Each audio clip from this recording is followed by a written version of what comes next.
everything. Mama said, burn your biographies, rewrite your history, light up your wildest dreams, museum victories. Every day we wanted everything, wanted everything. Mama said, don't give up, it's a little complicated, all tied up, no more love, and I'd hate to see you waiting. Had to have high hopes for a living, shooting for the stars, but I couldn't make a killing. Didn't have a time, but I always had a vision, always had high hopes. Had to have high hopes for a living, didn't know how, but I always had a feeling I was gonna be that one in a million. Always had high hopes. Mama said, something for oddities, stranger crusades. Ain't ever wannabes, winning the novelties. Don't ever change, we wanted everything. Wanted everything.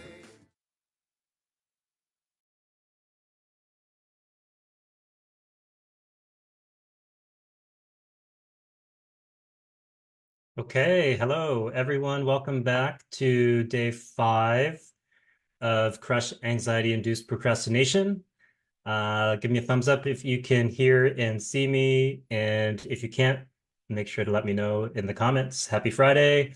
Really great to be here with you, and thrilled to see you all here as we dive into the topic, either if you are here live or if you are watching on replay. So today, we're going to be talking about the hidden components of anxiety. And over the last few days, we've uncovered some of the ways that anxiety and procrastination are deeply connected. And we've started to break down that pattern and that cycle. But today we are going to go even deeper and explore what lies really beneath the surface of our anxiety. I think of this as the building block of anxiety in us, these hidden components that often drive our behavior and our anxiety without us even realizing it. So anxiety isn't always what it seems. It's not just that feeling of dread or worry that pops up when we face some kind of challenge. It often has layers, hidden thoughts, unconscious beliefs, sometimes emotions that we're not aware of.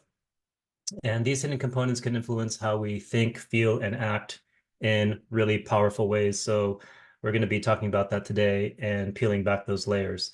So I personally feel like what we're talking about today is the thing that moved the needle the most for me and pushed me to a, let's say, new level of understanding of anxiety. So it's one of the most important hidden components that you can begin to see, and hopefully you'll begin to recognize that this is really what's fueling your anxiety. Okay, so by the end of today's session, you'll not only have a better understanding of what's driving your anxiety, but you'll also learn practical strategies on how to address these hidden components head on. And hopefully this will empower you to break free from this anxiety procrastination cycle and move forward with greater clarity and confidence. Okay, so if you are live, if you've been here this week, if you've been engaging, if you've been watching on replay, drop a comment, let me know. How has the week been going for you? What are you excited about? What are you learning? It's always great for me to hear what's going on for people. So let me just take a look here. Yeah, see a bunch of people jumping on now. Hi, Michelle. Hi, Donna. Hi, Brittany. Hi, Kathy. Wendy. All right, fantastic. Say hello, say where you're coming from, and hopefully you guys are ready to jump in. So if you're just joining us this week, we have replays that are available until next Tuesday. So this weekend is a really great time to catch up if you've been busy with the week and really haven't been able to dive in. The sessions are about 40 to 45 minutes long for each day. So you can listen to this while you're doing your chores, washing the dishes, in the car. All of that is great as long as you are able to stay with yourself and stay with the material. So watch the replays. They are available in the featured section of the Facebook group or the guides section of the Facebook group as well. And if you have trouble accessing them or finding them, just ping me or drop a comment and I'll make sure that you get them. I also want to remind you about this really special opportunity that I believe can transform your life. And I'm talking about the Anxiety Breakthrough Program that I introduced yesterday. This is my most comprehensive and intensive program that's designed to take you from feeling, let's say, overwhelmed and anxiety driven to living with clarity, confidence, and peace. So it's a 6-month intensive where you'll receive personalized coaching, hands-on exercises, daily practices, group sessions, and that's all crafted to help you break free from the anxiety that's been holding you back. So we'll guide you through every stage of that process, from creating space from your anxiety so that you can actually have room to examine what's going on, to dissolving the core beliefs that fuel it. So the best part, obviously, for those of you who are ready to take the leap and have been participating this week, there's an incredible bonus. I'm offering this to the first 2 people who sign up that will receive an exclusive on-demand coaching bonus throughout the entire program. So that means that you'll have direct access to me whenever you need guidance, support, or just a quick boost to keep you on track. You call, you text, and then we get on the phone right away, or we do same day support. And this level of personalized support is, I believe, a game changer. It's only available for the first 2 enrollments. So if you have been feeling really stuck and not knowing what to do, if you're ready to break through this anxiety cycle that's been controlling your life, this is your chance at a really steeply discounted price as well. So remember, Anxiety Breakthrough Program, it's not just another course. It's really, really designed to be transformational. It's specifically tailored for high functioning anxiety, high achievers. So if you're ready to stop letting anxiety dictate your life and start living with more purpose, with more confidence, being more authentically yourself, this is your moment. So don't wait. Please take action, secure a spot. Let's make this breakthrough together. Message me or book a call, drop a comment, and we can link up and see if it's a good fit. If the program isn't feasible for you right now, that's totally fine. There are other ways to do this work and get the same kind of results and same kind of support. There are alternative options to fit different budgets. There's individual coaching, there's group sessions that are available, and also at different kinds of rates. So feel free to reach out if that is more interesting to you as well.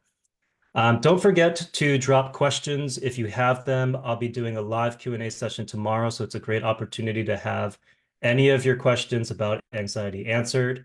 And that is it for housekeeping. So let's start this show and deep dive into the hidden components of anxiety.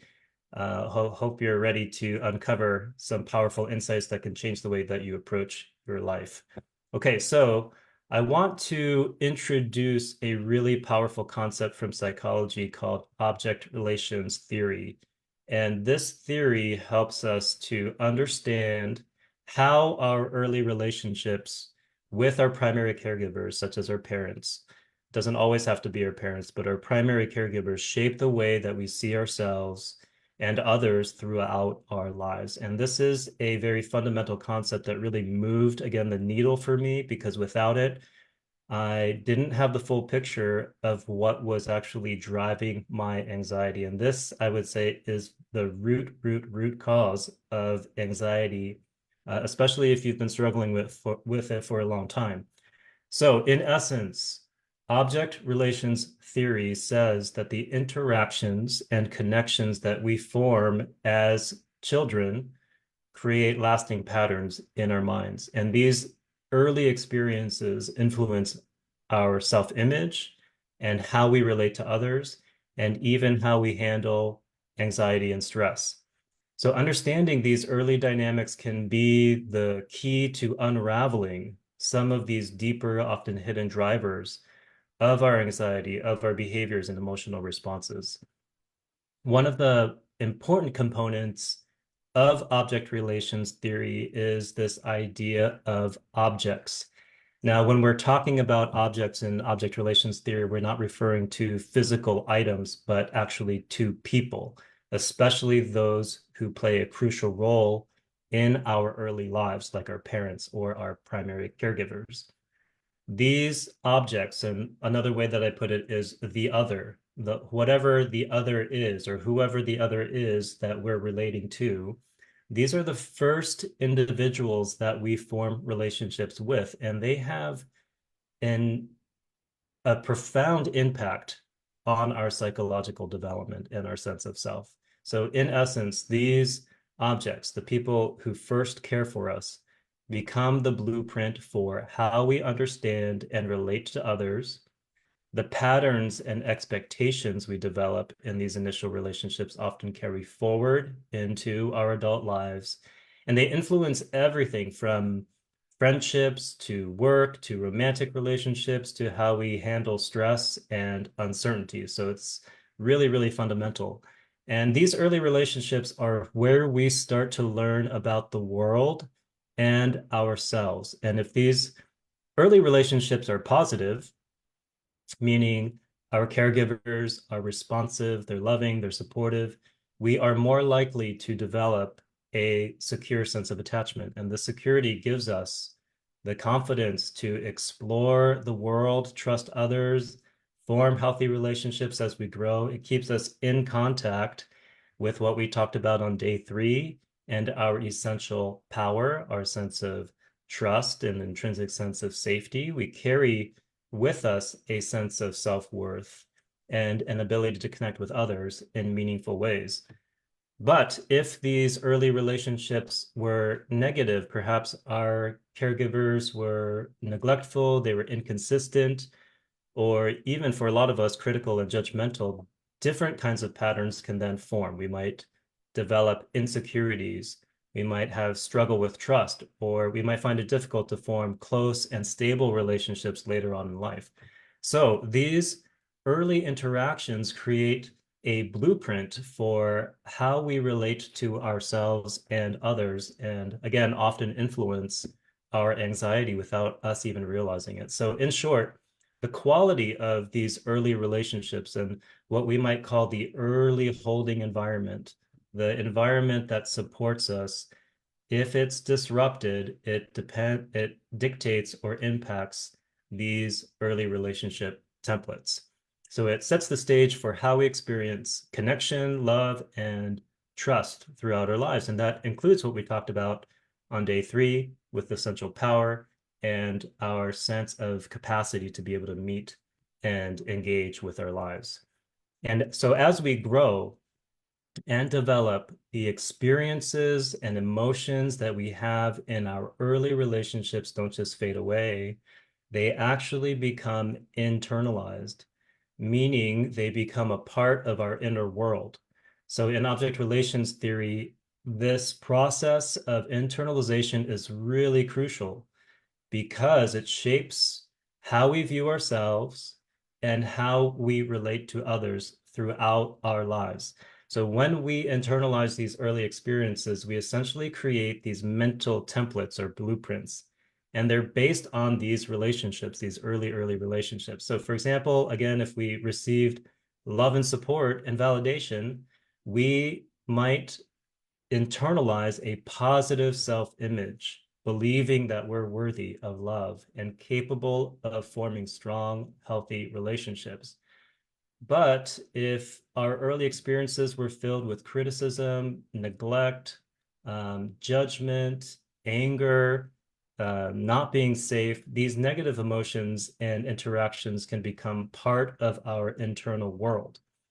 So we might develop a more critical or insecure self-image. We might feel unworthy or fearful of rejection. And this internalized negativity leads us to approach our life, our world, relationships with caution or anxiety. Often we assume and expect the same negative patterns to repeat. So this isn't limited to relationships with people either. It affects our relationship with the world, relationship with your work, relationship with uncertainty, relationship with God, and so on. So essentially, these internalized experiences create a lens through which we see ourselves and the world around us, and they influence our self-esteem, our self-worth, our expectations in relationships, and even how we, again, respond to stress or anxiety. So it's really the key to understanding how we can unlock anxiety for good and unlock it permanently. And the reason why is because these patterns that we developed in childhood that are shaped by our earliest relationships, they often carry over into our adult lives. And they influence how we navigate the world, how we perceive ourselves and others, right? So these are like the foundational templates of how we go about engaging and seeing the world itself. So here's a visual look of what this might look like. In any object relations template, we have the other or the object. We have the internalized self-image, and usually there is a feeling tone between them. So like I mentioned before, if our early experiences were filled with criticism, neglect, or inconsistency, those negative emotions and interactions can become part of our internal world. We might internalize this sadness, this helplessness, this feeling of deflation or depression, and obviously anxiety as well. Okay. And it's easy then, I'm going to make this connection to what we talked about this week to tie this back to the anxiety ratio, because this template is impacting our worldview and how we see the people and things in it. So the internalized image of our early caregivers become perceived threats.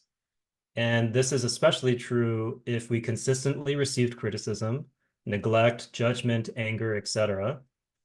And so our anxiety ratio starts to get amplified, and that becomes our baseline. And at the same time, all that undermines our capacity to cope with perceived threats or to cope with life itself. One, because it's very difficult to feel like you can cope with things as a child, just in general, since you really need to rely on an adult to help you navigate your life, navigate school, navigate your emotions, navigate even just being hungry in some cases. And in a lot of cases, the caregivers that you relied on for support either weren't there or they were critical or judgmental. Secondly, it's objectively difficult to cope if you have an internalized self-image that's constantly sad, constantly helpless or worried, deflated. And this is where that pervasive sense of anxiety or depression starts to come, right? And so this was a case for me when I often found that I was depressed, I was anxious, and I couldn't really figure out why. It was like this underlying baseline experience that I'd always have, no matter what I did. And so this is part of the reason why is because of these really deeply embedded fundamental templates that we internalized early on. Okay, so let me know how this is resonating with you, if you can relate to this, if you can start maybe even seeing where these templates show up in your life. That is the first step, because these templates act as filters, and they 100% shape the way that we interpret and react to the people and situations that we encounter. So what happens is that we will overlay these early blueprints onto others and onto other situations. So we assume other people will be critical, angry, impatient, or judgmental, or we assume that others are potential threats. We have trouble seeing objectively because we're seeing it through the lens of our past, where we were criticized, judged, humiliated, rejected, and that template is still operating. So that's what's meant by the past is present. I don't know if you've ever heard of that term before, but I think it's really true if you are aware of what's happening inside of you, is that any unprocessed, repressed object relations template that is in your history that hasn't been worked through will show up in your current life. Okay, so the conventional view in self-help circles, of course, is to let go of the past, right? The past is the past, and it's time to move on, or some version of that. And I think this quote from Steve Maraboli captures this view well. He is an author and speaker. And I'm just going to read this real quick for you. You can't possibly embrace that new relationship, that new companion, that new career, that new friendship, or that new life you want while you're still holding onto the baggage of the last one. Let go and allow yourself to embrace what is waiting for you right at your feet. Okay, so there's no judgment about this at all. I think that we're talking about the same thing, that he's saying the past is present and you cannot move forward really when you are hanging on to the past. But the approach in how we deal with that is quite different. So that's the conventional view that I think a lot of people take. I'm going to offer an alternative view, and this is from Jack Kornfield, if you guys are familiar with him. And he says it's not a matter of letting go because you would if you could. Instead of let it go, we should probably say let it be. So let it be. We let it be because it gives us the opportunity to see the template and then actually dissolve it.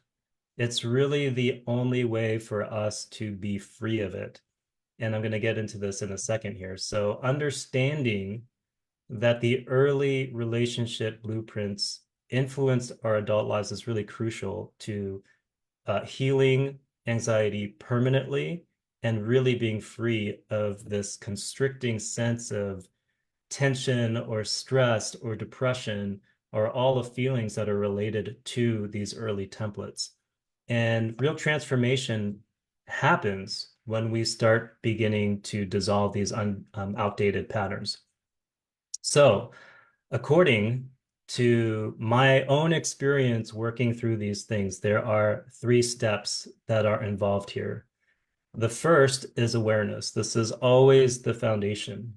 We need to recognize that these early blueprints exist and identify how they manifest in our current relationships and behaviors.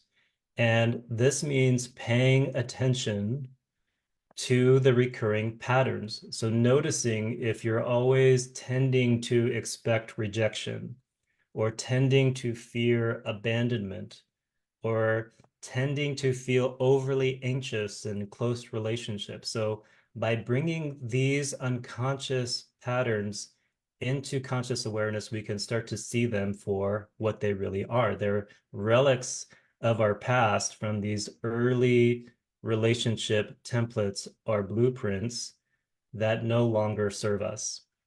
Next, we need to bring all of this in with presence.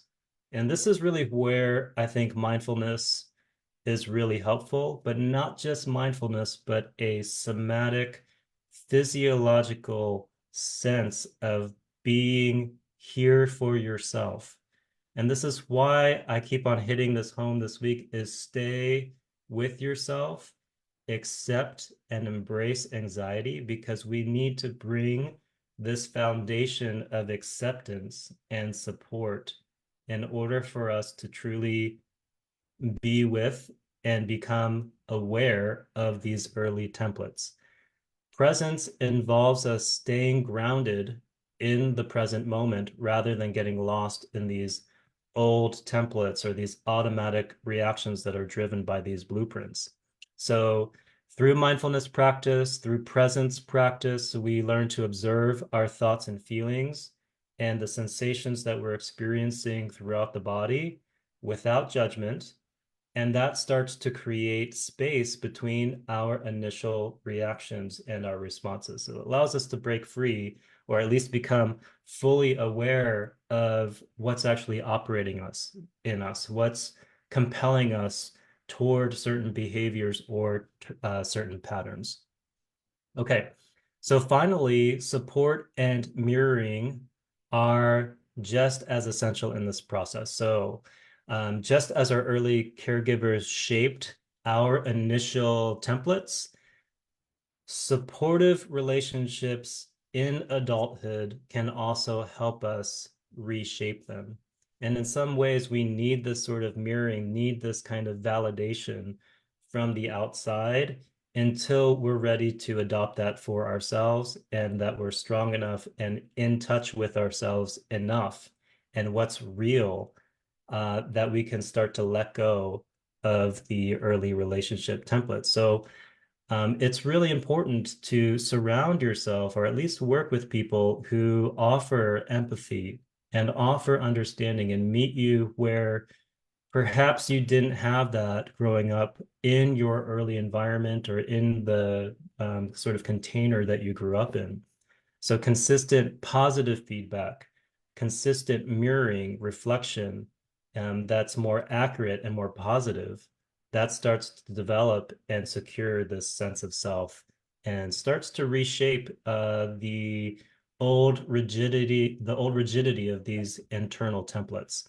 So this helps us internalize new patterns of relating both to ourselves and to others. So this is really great if you have a therapist that can do this or a coach that can do this. Is part of the reason why we have this group and we have these trainings, why we do small group coaching on a weekly basis, is because it's an opportunity for each of us to get mirrored in the particular ways that maybe we didn't before, and then really start to understand how these early templates are impacting us in our life today.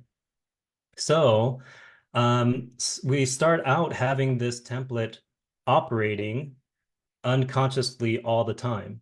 But as we get more aware of it, as we bring more presence to it, and as we mirror and support ourselves in what's true about us, this template starts to fade little by little.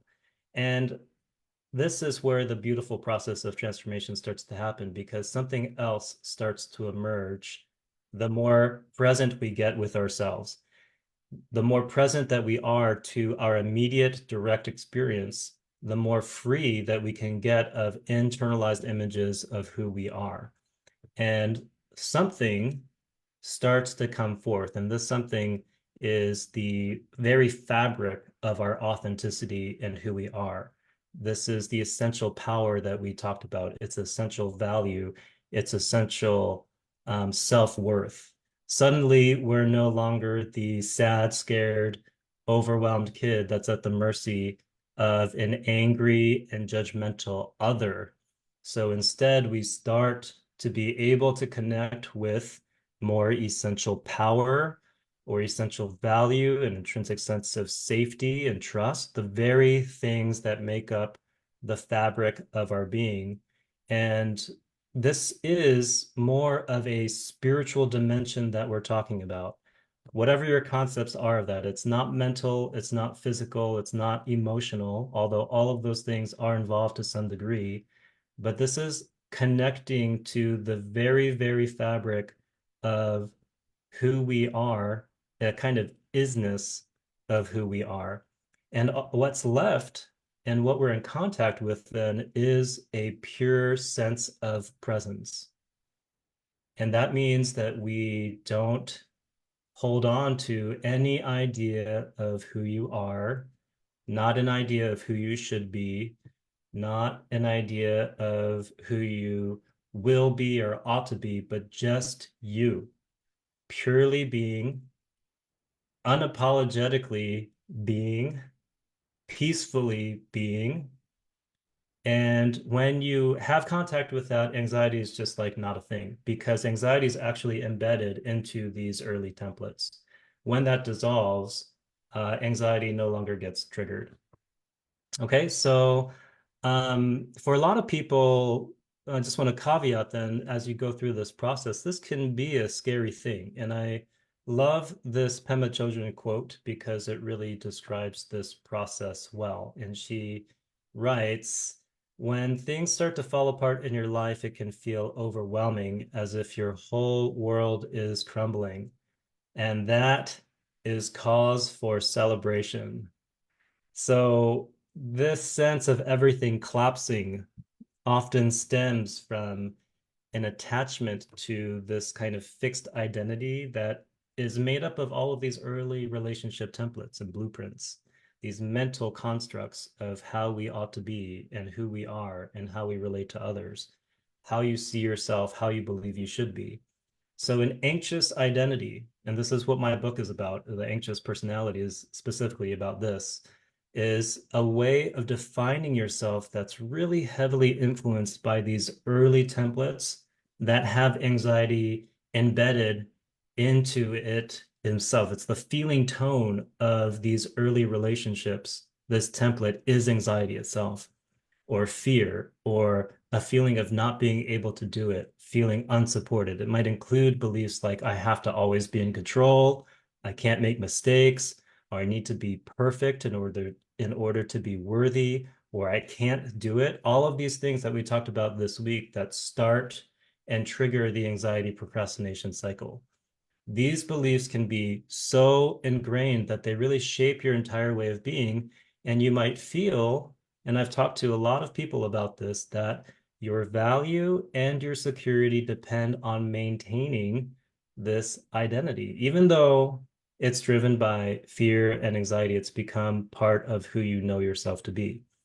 But this work, and this is what we do in my coaching sessions and groups, this work challenges that identity and start to confront it. And eventually, through this process, these rigid, anxious, early relationship templates start to shake up a little bit. They start to crumble. And this is actually a good thing. The crumbling of a fixed identity is this cause for celebration because it opens up the possibility for you to be you, the real, authentic you. It allows you to move beyond the narrow, anxiety-driven way of seeing yourself. And as this old identity breaks down, it creates space for a more flexible, authentic self to emerge. It's one that's not defined by these old beliefs of fear or the need to be perfect, all of the feelings and beliefs and limitations of these early relationship templates that are often operating in our unconscious. Okay. So I will just pause for a minute and ask, how are you doing?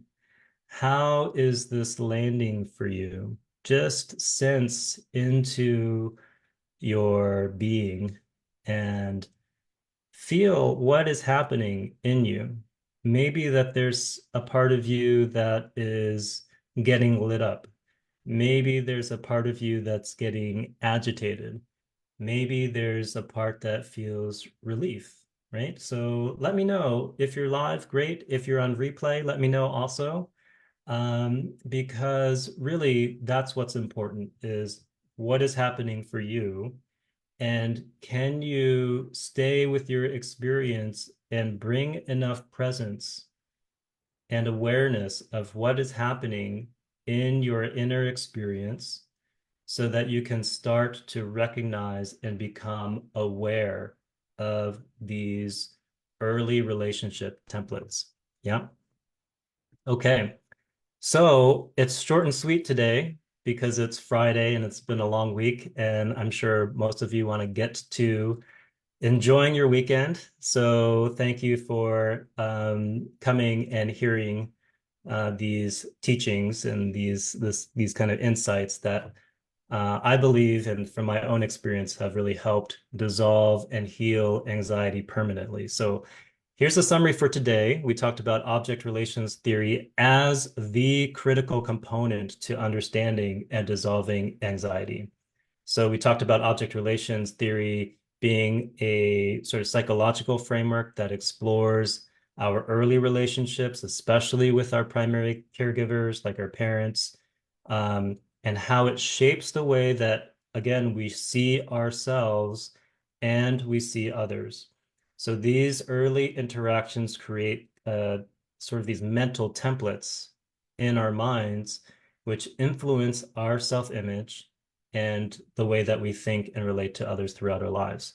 So it explains why we are still anxious even after hours and hours of meditation. We do all of these hypnosis sessions. We pray as much as we can. We do visualizations and manifestations. We'll do cognitive behavioral therapy. We'll take medication, all of the things that I talked about yesterday. The reason why anxiety continues to be persistent, or depression continues to be consistent, or constriction and tension continue to be consistent or persistent is because it's grounded and embedded in these very templates. They go to the very, very roots of your identity. So if we're actually not aware of that, it will just continue to operate no matter what we do. So that's what we're doing for today's session. That's what we do in the Anxiety Breakthrough program. Again, quick reminder, this is what this program is designed to take us through, is what we talked about today, to understand, recognize, and dissolve these early relationship templates so you can actually, truly, and permanently be anxiety-free and show up in your life fully. And again, there's a special going on right now until Tuesday. If you want to do this work, if you feel like there is a yes in you and that it's resonating with you and you want to dive in and get as much support as you can so that in 6 months, your life will be completely different, please reach out to me. This is what I'm here for. Take advantage of the steep $2,200 discount that I'm offering right now. And also don't forget, take advantage of the on-demand coaching bonus that I'm offering for the first 2 enrollments. I've had some conversations already today, so don't wait on that. Once the 2 spots are filled, they're filled, because I have to dedicate enough space to actually essentially be on retainer for these 2 on-demand clients. So I know the immediate reaction for a lot of people with this is that this is too expensive for them. Totally understand that investing in yourself can feel like a huge commitment and it can be scary. But I want you to at least consider the cost of not taking action and being stuck in the anxiety procrastination cycle. From my experience, it cost me much more when I missed out on opportunities that could get me out of the cycle or support me or help me to understand and be free of anxiety. I was making, let's say, 100,000, and I wasn't able to take the next step. If that's you, that's a significant cost, because ideally you should be promoted every year or 2, making 10 grand more, 20 grand more, 40 grand more with each new level.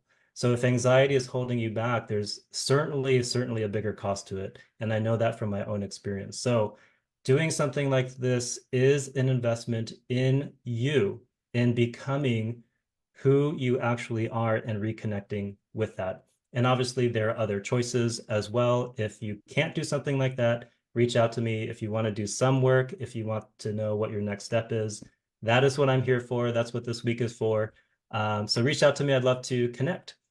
And so a quick reminder then of the bonus days that are coming up. So this is day 5, that's day 1 through 5. I can't believe the whole week went by already, but we do have some bonus days coming up. Tomorrow, I'm going to do a live Q&A. We're going to talk about how to deal with performance anxiety specifically on Sunday. So if you are a performer, if you're like a salesperson, if you have things that you're doing in front of people and you start getting nervous, we're going to talk about that specifically, how to use the concepts that we learned this week and apply them specifically to that situation. On day 8, I'll provide a recap for anybody who's kind of joining late, but also that's a good refresher to kind of just see the concepts from a 10,000-foot view. And on day 9, we're going to talk about getting anxiety-free sleep, because obviously anxiety affects the nervous system, affects our physical attributes and how much sleep that we get. And I personally love sleep, and I want you to have as much sleep as possible also. Okay. Thank you guys for joining. Leave comments, questions. If you have them, I'll make sure to answer them tomorrow. I'll stick around for a little bit.